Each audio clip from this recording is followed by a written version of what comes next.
Alhamdulillahi rabbil alamin. Wa bihi nasta'inu ala umuri dunya waddin. Wassalatu wassalamu ala ashrafil anbiya'i wal mursalin. Nabiyyina Muhammadin sallallahu alaihi wasallam wa ala alihi wa ashabihi wattabi'ina wa man tabi'ahu bi ihsanin ila yaumiddin. Asyhadu an la ilaha illallah wahdahu la syarikalah al-malikul haqqul mubin. Wa asyhadu anna Muhammadan abduhu wa rasuluh shadiqul wa'dil amin.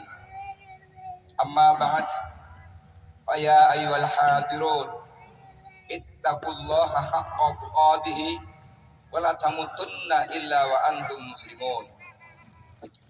Allahu akbar, Allahu akbar, Allahu akbar, Allahu akbar, Allahu akbar, Allahu akbar, Allahu akbar, Allahu akbar, Allahu akbar, Allahu akbar, walhamdulillahi katsira wa subhanallahi bukrata wa asila. La ilaha illallah wahdah sadaqa wa'dah wa nasara abdah wa azzazundahu wa azamal ahzaba wahdah.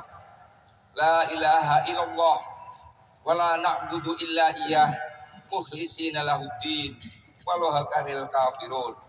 La ilaha illallah wallahu akbar, Allahu akbar, walillahil hamd. Jamaah salat Id rahimakumullah. Marilah kita senantiasa menyegarkan kesaksian kita bahwa tidak ada Tuhan selain Allah, dan Nabi Muhammad sallallahu alaihi wasallam adalah nabi dan utusan Allah, serta tidak ada nabi sesudah beliau. Marilah kita senantiasa menyampaikan rasa syukur kita kehadirat Allah atas segala nikmat yang telah dikaruniakan pada kita, khususnya kenikmatan iman dan Islam. Dengan syahadah dan rasa syukur yang selalu kita segarkan, semoga dapat menjadi jalan bagi kita untuk meraih status sebagai hamba-hamba Allah yang muttaqin. Amin.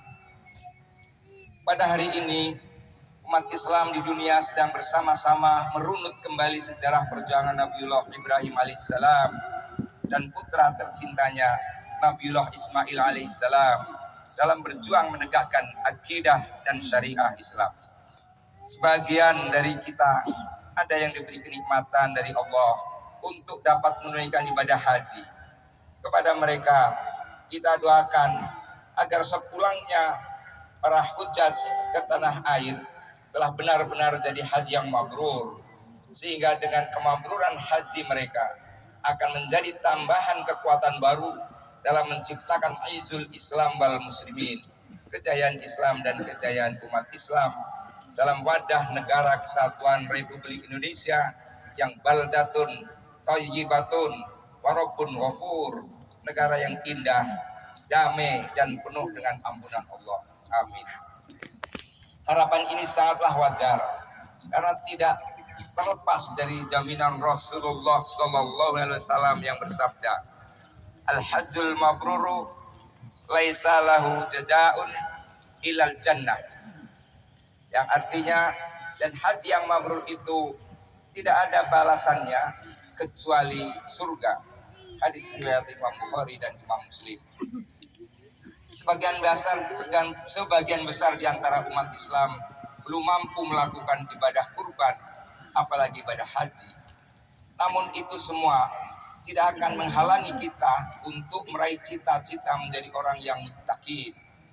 Hal itu dapat terlaksana apabila dengan serba keterbatasan kita itu, kita tetap sabar dalam menjalankan segala ketaatan kepada Allah, sabar dalam menerima ketentuan-ketentuan yang telah diberikan oleh Allah, dan sabar apabila kita menerima musibah atau cobaan dalam hidup.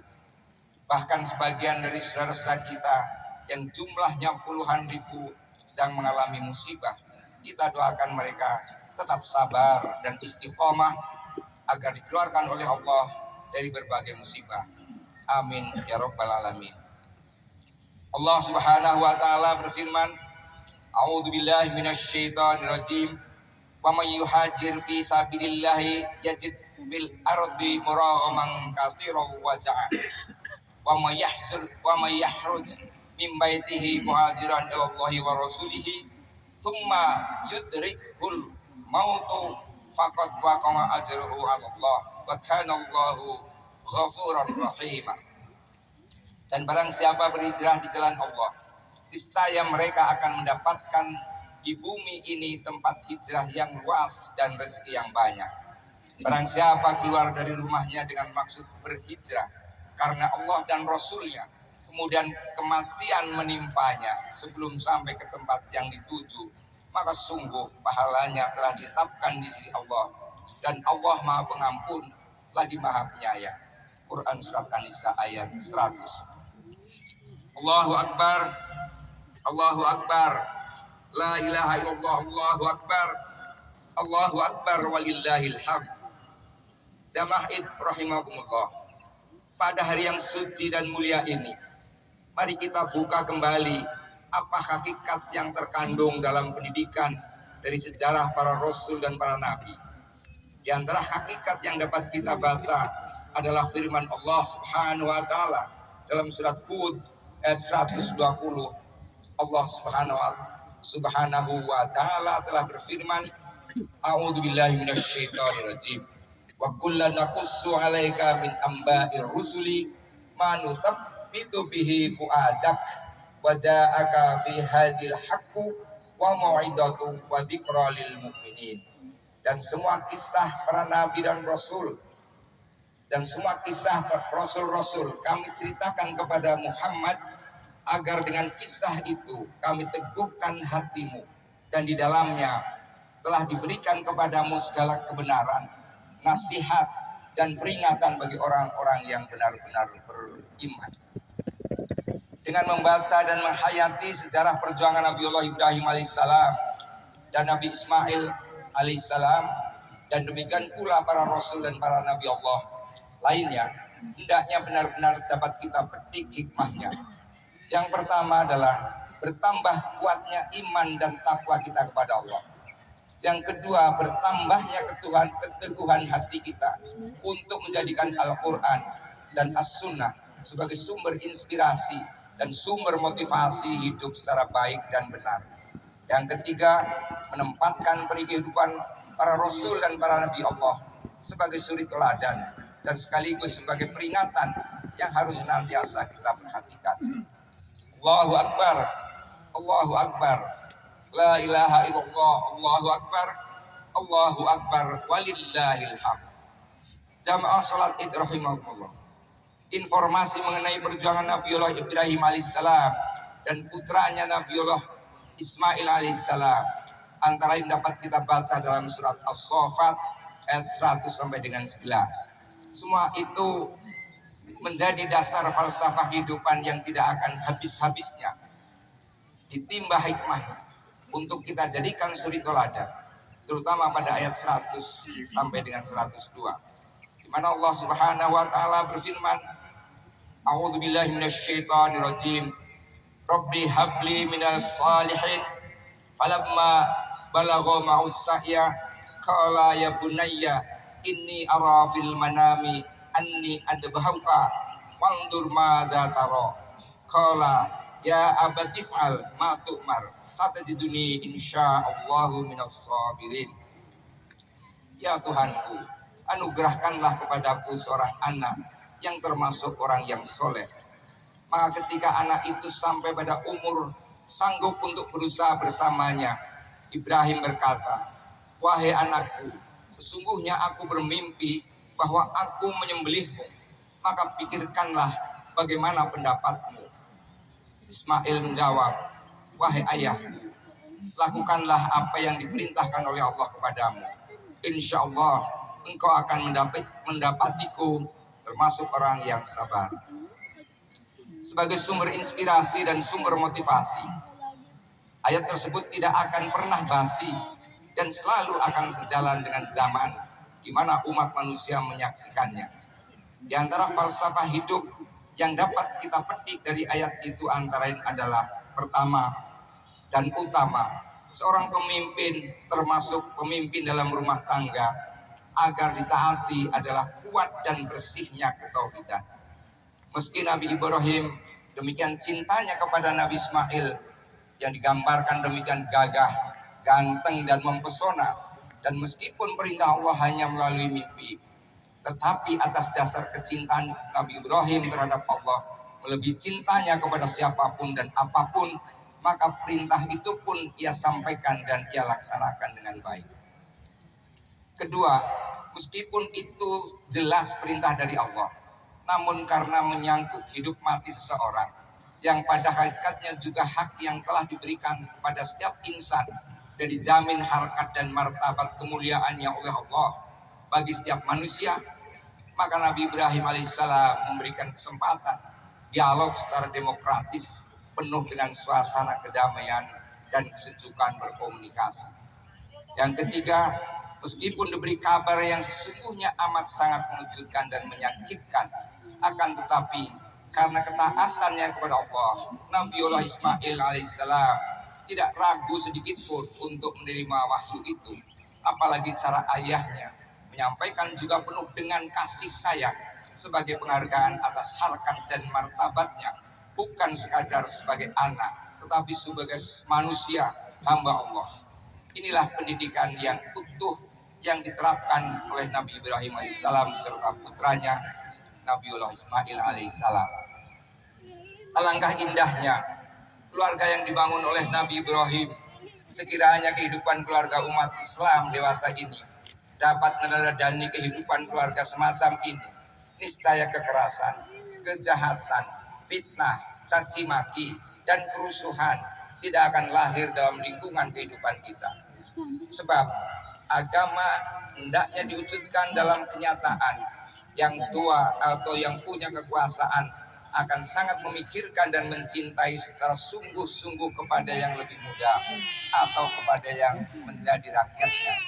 Sebaliknya, yang muda atau rakyat tidak akan menggunakan akal yang tidak sehat untuk menggunakan dalil-dalil demokrasi atau apapun namanya, hanya sekadar mencari alasan agar lepas dari tanggung jawab sebagai warga masyarakat.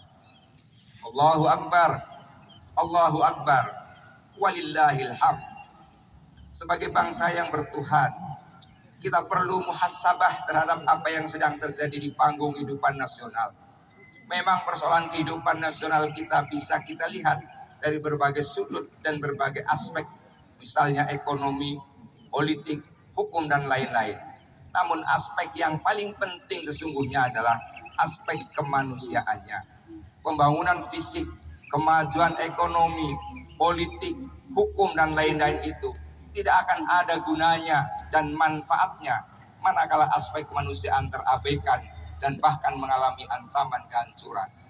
Aspek kemanusiaan itu iradah Allah agar manusia hidup selalu dalam martabat kemuliaannya. Allah Subhanahu wa taala berfirman dalam surat Al-Isra ayat 70 sampai dengan 71. A'udzubillahi minasyaitonirrajim. Walaqad karramna bani Adama wa hamalnahum fil barri wal bahr wa razaqnahum minat thayyibat wa faddalnahum ala katsirin mimman khalaqna tafdila. Yauma nad'u kulla unasim bi imamihim faman utiya kitabahu bi yaminihi fa ulaika yaqra'una kitabahum wa la yudlamuna fatila. Dan sungguh kami telah memuliakan anak cucu Adam, dan kami angkut mereka di darat dan laut, dan kami beri mereka rezeki yang baik-baik, dan kami lebihkan mereka di atas banyak makhluk yang kami ciptakan dengan kelebihan yang sempurna. Ingatlah pada hari ketika kami panggil setiap umat dengan pemimpinnya, dan barang siapa diberikan catatan amalannya di tangan kanannya, mereka akan membaca catatannya dengan baik, dan mereka tidak akan dirugikan, didolimi sedikit pun. Allahu Akbar, Allahu Akbar, walillahil hamd. Jamaah rahimakumullah. Jika kita senantiasa memperbaharui syahadah yang kita nyata laksanakan dalam perilaku, senantiasa menjauhi segala larangannya dan selalu menjalankan segala perintahnya, niscaya Allah akan memberi kita alasan, memberi alam yang ramah. Sebaliknya, Jika kita banyak berbohong, suka menipu, banyak maksiat, dan gemar dengan kemusyrikan, serta bangga dengan segala dosa-dosa, maka Allah akan memberikan kepada kita cobaan berupa alam yang marah. Naudzubillah tsumma naudzubillah min dzalik. Allahu akbar, Allahu akbar, Allahu akbar walillahil hamd. Mengakhiri khutbah ini, salah satu yang harus kita lakukan sebagai jalan keluar adalah mari kita tegakkan agama Allah secara sungguh-sungguh, sehingga kedamaian, kesejahteraan, keluhuran, kemakmuran, keadilan dan kekuatan akan dilimpahkan Allah kepada kita bangsa Indonesia seluruhnya. Allah berfirman dalam surat Muhammad ayat 7. A'udzubillahi minasyaitonirrajim. Ya ayyuhalladzina amanu in tansurullaha yansurkum wa yutsabbit aqdamakum. Hai orang-orang yang beriman, jika kamu menolong, menegakkan dan menjunjung tinggi agama Allah, maka niscaya Dia akan menolongmu dan akan mengokohkan kedudukanmu. Menolong agama Allah pada hakikatnya adalah menolong hidup dan kehidupan kita sendiri. Menolong agama Allah adalah dengan menaati apa yang diperintahkannya dan menjauhi apa yang dilarangnya. Allahu Akbar, Allahu Akbar, walillahil hamd. Jamaah Id rahimakumullah, marilah kita bermunajah kepada Allah dengan khusyuk, percaya bahwa Tuhan itu ada, Tuhan itu satu, yakni Allah semata, dan hanya Allah sajalah yang dapat memenuhi segala permohonan kita. A'udzubillahi minasyaitonirrajim. Innallaha malaikatahu yusholluna 'alan nabi ya ayyuhalladzina amanu shallu 'alaihi wasallimu taslima. Allahumma shalli 'ala Muhammad wa 'ala ali Muhammad kama shallaita 'ala Ibrahim wa 'ala ali Ibrahim wa barik 'ala Muhammad wa 'ala ali Muhammad kama barakta 'ala Ibrahim wa ali Ibrahim fil alamina innaka Hamidum Majid. Allahumma ighfir lil muslimina wal muslimat wal mu'minina wal mu'minat al ahya'i minhum wal amwat innaka sami'un qaribun mujibud da'wat. Allahumma adfa' 'annal bala wal ghala wal waba wal fahsya wal munkara wal bahya wasuyufal mukhtalifah wasadaida wal mihan ma dhahara min hawa ma baton min baladina hada khasa wa min buldanil muslimina ama innaka ala kulli syai'in qadir. Ya Allah, Zat yang Maha Agung, limpahkanlah kepada kami hidayah, kekuatan dan perlindungan untuk mengemban amanah-Mu sebagai khalifatan fil ardh, sehingga bangsa Indonesia dapat hidup dalam limpahan rahmat dan karya-karya karunia-Mu, cepat terpanggil atas segala perintah-Mu, dan hidup penuh kerukunan, kedamaian, saling menghormati dan menghargai, dan kembalikanlah semangat gotong royong, persahabatan dan persatuan kami. Ya Allah, Zat yang Maha Kuasa, berilah kekuatan kepada saudara-saudara kami yang sedang mengalami cobaan berupa musibah bencana alam maupun bencana lainnya, sehingga mereka tetap sabar dan tawakal, dan kembalikanlah kehidupan mereka yang damai sejahtera sebagaimana sedia kala. Ya Allah, Zat yang Maha memberi rizki, limpahkanlah karunia dan rizki-Mu yang lebih baik dan lebih banyak lagi kepada kami, khususnya kepada saudara-saudara kami yang sedang menghadapi cobaan musibah bencana alam, sehingga kami semua menjadi hamba-Mu yang hidup dengan sejahtera di dunia dan kembali ke hadirat-Mu dengan iman dan takwa. Ya Allah, ya Rabbal Alamin, kabulkanlah permohonan hamba-hamba-Mu ini. Wa subhana rabbika rabbil izzati amma yasifun wa salamun alal mursalin walhamdulillahi rabbil alamin. Wassalamualaikum warahmatullahi wabarakatuh.